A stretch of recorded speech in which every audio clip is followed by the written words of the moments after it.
Request lagu favoritmu di fitur live chat Audio Plus, aplikasi RCTI Plus. Untuk tarawih sendiri emang dari tentu atau emang dari teman-teman dari Bakers sendiri? Bakers Dakwah emang setiap setahun sekali bikin program itu namanya Rajam, Ramadan Jam Malam. Jadi emang kita menghidupkan Ihya'ul Lail, menghidupkan malam-malam dengan sholat tarawih berjamaah. Jadi coffee shop ini, Pilion Coffee, kita set up bawahnya untuk jadi musola. Kapan lagi kan coffee shop jadi musola? Nah di Ramadan ini base camp Bakers Dakwah di Pilion Coffee, kita set up di bawah itu jadi musola. Jadi kalian bisa lihat nanti. Allahumma shalli ala Muhammad. Kemudian setelah itu apa? Bagi mereka yang istiqomah, kita berikan hadiah. Hadiah apa? Yang paling istiqomah, nanti kita acak, kita kasih pertanyaan yang ringan. Door prize paling besarnya adalah grand prize-nya adalah umroh, insya Allah. Jadi yang mereka ini semua kita kumpulkan, kita bikin mereka istiqomah agar mereka punya semangat untuk menghidupkan malam-malam di bulan Ramadan, begitu. Berarti ini udah berjalan berapa tahun? Ini sudah berjalan, kalau yang di sini baru berjalan 3 tahunan. 3 tahun insya Allah.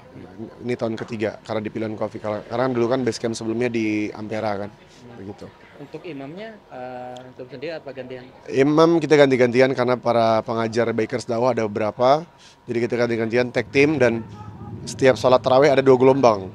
Jadi gelombang pertama karena nggak cukup, jadi gelombang kedua. Jadi emang kita berusaha untuk menghidupkan malam-malam bulan Ramadan dengan semanfaat mungkin. Jangan kasih celah pokoknya. Karena kita berharap semua, meskipun tampang kita begajulan, mungkin di tampang kita, wah ahli maksiat, memang kita ahli maksiat, tapi kita bermunajat agar kita mendapatkan malam Lailatul Qadar insya Allah. Tapi kalau untuk ide pertama memutuskan untuk kayaknya unik nih, maksudnya bisa tarawih bareng di kafe atau seperti apa, itu gimana? Idenya ide bareng-bareng sih, gitu ya, kita bareng-bareng, anak-anak, kita berembuk. Bagusnya gimana nih? Oh kita, apakah di masjid? Di masjid, wah pasti campur sama umum, pasti itu. Jadi programnya kurang naik misalnya begitu. Karena ada beberapa masjid nih, cuman masjid kampus kita nggak bisa kenain karena ada segala sesuatu dan hal. Kemudian masjid di belakang terlalu jauh dari coffee shop, dari base camp. Akhirnya base camp kita jadiin. Base camp kita jadiin tempat musola, base camp kita jadiin tempat belajar, base camp kita jadiin tempat nongkrong. Jadi tempatnya di sini menghidupkan nurnya Allah dengan semampu kita, dengan cara sebisa kita. Begitu. Tapi kalau untuk selain tarawih mungkin ada, biasanya kan ada ngabuburit atau mungkin udah berjalan atau? Kalau ngabuburit kita nggak ada, kalau SOTR juga nggak ada, cuma berbagi-bagi saja. Allahumma sholli ala Muhammad. Yang pasti kita di malamnya sih, malamnya menghidupkan malam-malam tersebut dengan membicarakan Allah Subhanahu Wa Taala, membicarakan Rasulullah SAW, membicarakan akhlak. Kita berharap keluar dari bulan Ramadan kita bisa menjadi memiliki orang yang memiliki akhlak yang lebih baik dari sebelumnya, dan kita keluar dari Ramadan bisa menghidupkan Ramadan di bulan-bulan biasanya insya Allah. Mungkin kalau mungkin di Ramadan tahun ini mungkin ada target khusus nggak? Biasanya kan kalau untuk dari kita sendiri atau dari teman-teman mungkin pengen khatam Al-Quran atau seperti apa? Kalau khatam Al-Quran kita menganjurkan kepada anak-anak itu untuk khatam Al-Quran setiap Ramadan. Ala kulli hal itu kita tertibkan itu sendiri-sendiri. Jadi kita tanya siapa yang udah khatam, siapa yang belum, udah juz berapa, itu ditanya sama mereka. Tapi kalau untuk program yang secara umum ya begini nih, sholat tarawih, Rajam itu sholat tarawih dan kopdar. Kopdarnya diisi oleh bermacam-macam bintang tamu, dari influencer dan teman-teman artis lah begitu. Tapi kalau untuk Ramadan tahun ini mungkin perbedaannya apa sih dari tahun-tahun sebelumnya? Perbedaannya apa ya? Mungkin kalau tahun ini perbedaannya belum tahu, lihat cara Allah bagaimana ngasih hadiahnya sih. Jadi emang konsep kita kan mendadak, jadi baru kekumpul beberapa, belum full semua. Sebelum berjalan nih kita untuk bagian hadiah kita lihat cara Allah, kita maksimalkan. Kalau emang Allah ridho berangkat umroh, insya Allah berangkat. Berapa orang kita lihat nanti berapa orangnya. Kemudian hadiah-hadiah kita berangkatin, kemudian hadiah-hadiah kita bagikan. THR ada juga, kemudian merchandise ada juga. Jadi emang supaya mereka nih teman-teman anak motor pada giroh aja, pada semangat untuk menghidupkan bulan Ramadan dengan cara seperti ini. Gitu. Dan juga kalau taruh gini mungkin hadiahnya maksudnya apa aja sih kalau boleh tahu? Kalau agak alasannya kenapa? kalau taraweh begini hadiahnya nggak ada, cuma absen. Kita absen doang nih. absen untuk mengetahui yang paling rajin siapa, tapi hadiahnya adalah ilmu pengetahuan kalau di rajam, kalau di tarawehnya. Nah, insya Allah bagi-bagi hadiah itu di setiap Sabtu malam Minggu. Besok tanggal 8, 15 sama 22 itu ada bagi-bagi hadiah. Nah, caranya bagaimana?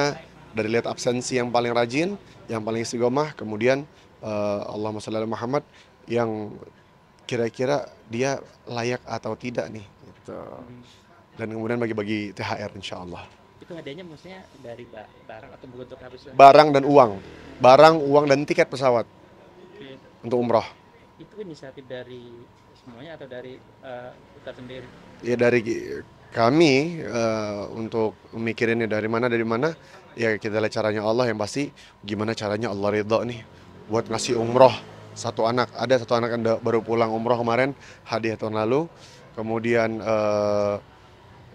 yang lain hadiah gimana, ya kita berharap ini sebuah strategi untuk membuat mereka semangat mendekatkan diri kepada Allah Subhanahu wa Ta'ala. Begitu. Berarti kalau untuk tarawih ini biasa ngambil yang berapa salam Ustaz kalau dari teman-teman? Kalau kita ngambil yang 8 plus 3, 11 jadinya. Karena di sini hanya sebuah Allahumma sholli ala Muhammad, bahasanya bukan formalitas ya. Yang penting kita salat berjamaah dulu. Ntar pulang mau tarawih lagi. Begitu. Ya turut berduka cita atas adanya banjir tersebut, dan mudah-mudahan tidak ada korban jiwa. Materi pasti banyak, tapi ala kulli hal insyaallah Allah ganti. Ingatlah, sebuah kepahitan datang itu bukan untuk menjatuhkan kita, akan tetapi memberikan pelajaran kepada kita untuk menguatkan dan membuat kita menjadi lebih baik ke depannya insyaallah. Pokoknya buat teman-teman yang terkena banjir, turut berduka cita, semangat. Insya Allah, Allah punya hadiah, Allah punya rencana di waktu yang akan datang. Wallahil janji Allah nggak pernah ingkar. Insya Allah, tenang aja, semua akan datang tepat pada waktunya insya Allah. Kalau sendiri pernah ngalamin atau ngalamin dalam arti melewati banjir atau sudah perlu? Kalau ngelewati banjir enggak, tapi kalau Bikers dakwah kita waktu itu memberikan santunan, bukan santunan, pertolongan kepada teman-teman banjir di daerah Tangerang waktu itu. Kita berenang jam 9 malam di air sedada, kita bawa makanan, bawa pertolongan, dan kita merasakan apa yang mereka rasakan. Mereka digenteng, nunggu makan, nunggu minum, nggak ada air segala macam yang itu masuk gang, jadi nggak bisa dievakuasi. Ya ala kulli hal itu yang kita lakukan, tapi pada saat ini berbentrokan dan kita hanya melihat apa yang bisa kita bagikan, apa yang mereka butuhkan, insya Allah kita salurkan insya Allah. Iya, kalau misalnya dia ngungsi hotel ya kita serah dia mau ngungsi kemana. Alhamdulillah, namanya kena banjir musibah, orang bebas ngungsi kemana aja. Yang pasti menyelamatkan dirinya. Selamatkan dirimu terlebih dahulu, baru kau menyelamatkan orang lain. Ibda bin nafsik. Mulai dari dirimu sendiri dulu. Kalau misalnya kita ngelihat, oh dia ngungsi ke hotel, ya terus kenapa? Ya nggak masalah. Dan alhamdulillah, mudah-mudahan Allah berikan kita setelah banjir ini rezeki yang wasi'an, yang luas, yang berkah, halan thayyiban insyaallah. Kalau dalam kata masyarakat tuh bukannya langsung untuk ikut bantu membantu masyarakat. Oh, sudut pandang masalah bantu masyarakatnya. Kalau masalah sudut pandang bantu masyarakat, coba kita berperspektif yang sudut berbeda dulu. Oh, dia nyelamatin keluarga dulu, lalu kemudian apakah dia bantu? Mungkin belum kemarin, mungkin dia preparing dulu nih untuk bantu yang lain, untuk persiapan lain. Insya Allah kita khususan mereka akan bantu insya Allah. Jadi jangan terlalu cepat ngejudge orang. Khawatir kita salah pendapat, khawatir kita salah berucap, khawatir kita salah ngejudge, malah bumerang buat kitanya. Dosa buat kita, na'udzubillah.